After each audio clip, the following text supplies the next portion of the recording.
Hello everyone, class 11th रसायन शास्त्र यानी केमिस्ट्री का पूरा सॉल्यूशन इस वीडियो में आप देखने वाले हैं। जैसे कि मैं स्क्रॉल करके आपको बता रहा हूँ, जितने भी क्वेश्चन हैं सभी के आंसर आप इस वीडियो में देखेंगे। ठीक है, 18 क्वेश्चन है आपकी टोटली, तो उन सभी क्वेश्चन के आंसर आप इस वीडियो में देखने वाले हैं।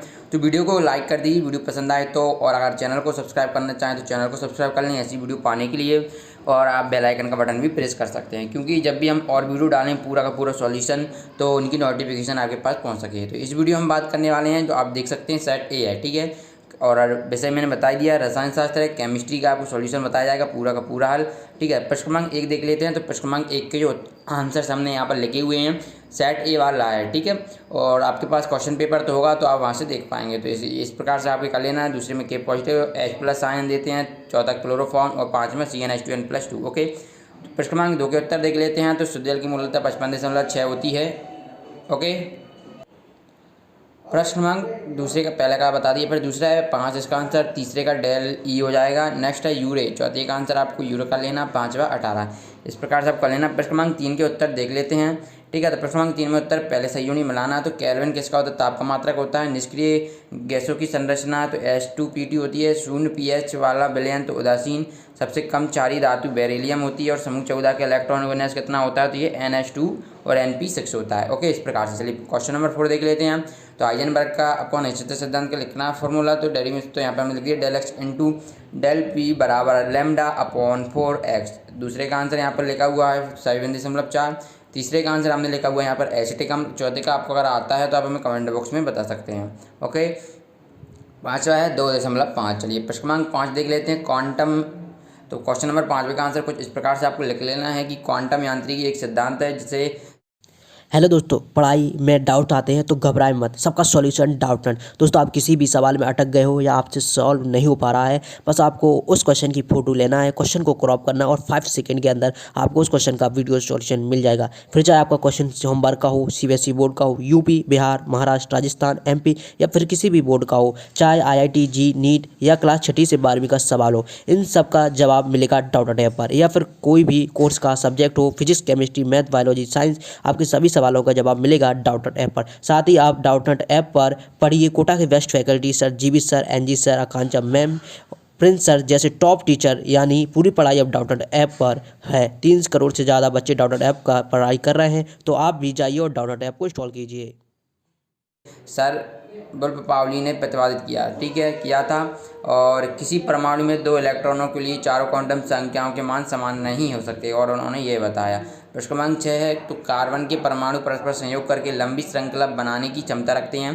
कार्बन के इस गुण को हम क्या कहते हैं? श्रृंखलन कहते हैं। तो आपको श्रृंखलन पूछा जाता। क्वेश्चन नंबर 7 देख लेते हैं। तो आपको बुर्जब क्रिया लिखना है, तो बुर्जब क्रिया। ठीक है, तो जब 2 एल्किल हैलाइड ईथर की उपस्थिति में सोडियम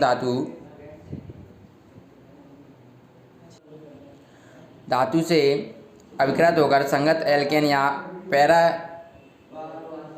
बनाते हैं तो उसे हम बुर्जब क्रिया कहते हैं। ठीक है, इस प्रकार से आपको कर लेना है। चलिए इसके फिर आपको क्वेश्चन 8 है, सीमांत अभिकर्मक किसे कहते हैं? तो जब किसी रासायनिक अपक्रिया में 2 क्रियाकारक भाग लेते हैं तो इनमें से एक क्रियाकारक कम मात्रा में होता है, जिसे हम सीमांत अभिकर्मक कहते हैं।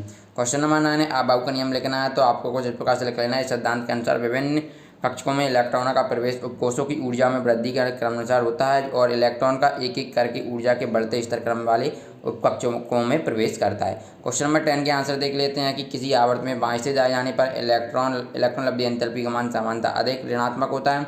ऑक्सीजन से फ्लोरीन की ओर जाने पर परमाणु संख्या में वृद्धि होती है। इसके साथ साथ प्रभावी नाभिकीय आवेश का मान बढ़ता है तथा परमाणु का आकार घटता है। इसके कारण आने वाले इलेक्ट्रॉन के लिए नाभिक के प्रति आकर्षण बल बढ़ता है। इस प्रकार लिखना है।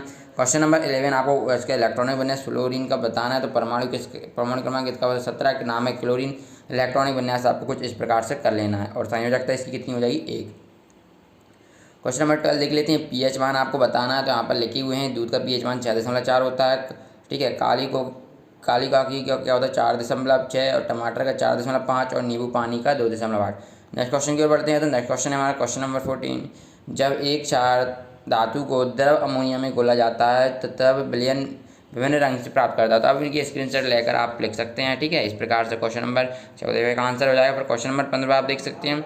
इस प्रकार से आप सभी लोग क्वेश्चन नंबर 15वें का आंसर कर लीजिए। देन इसके बाद क्वेश्चन नंबर 16वें का आंसर आपकी स्क्रीन पर दिख रहा है।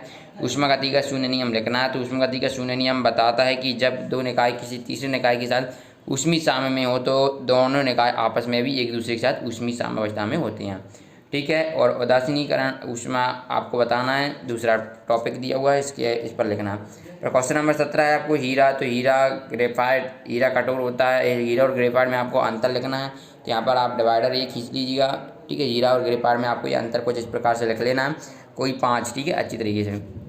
तो आप वीडियो को पॉज करके लिख सकते हैं। वीडियो पसंद आए तो वीडियो को लाइक कर सकते हैं और चैनल को भी सब्सक्राइब कर लीजिए। ऐसी वीडियो पाने के लिए बेल आइकन के बटन को प्रेस कर लीजिए। क्वेश्चन नंबर 18 देख लेते हैं। आपको इनके IUPAC नाम लिखना है। तो पहले का हमने लिखा हुआ है एथेनॉल, दूसरे का है क्लोरोफॉर्म, तीसरे का है एथेनोइक अम्ल, चौथे का आपको कमेंट बॉक्स में बताना है, 5वें का है isobutane Catania UC। Okay, I hope कि आपको वीडियो पसंद आई होगी, थोड़ी बहुत आपके लिए यूजफुल रही होगी। अगर थोड़ी बहुत भी यूजफुल रही हो तो वीडियो को लाइक करें, अपने दोस्तों के साथ शेयर करें।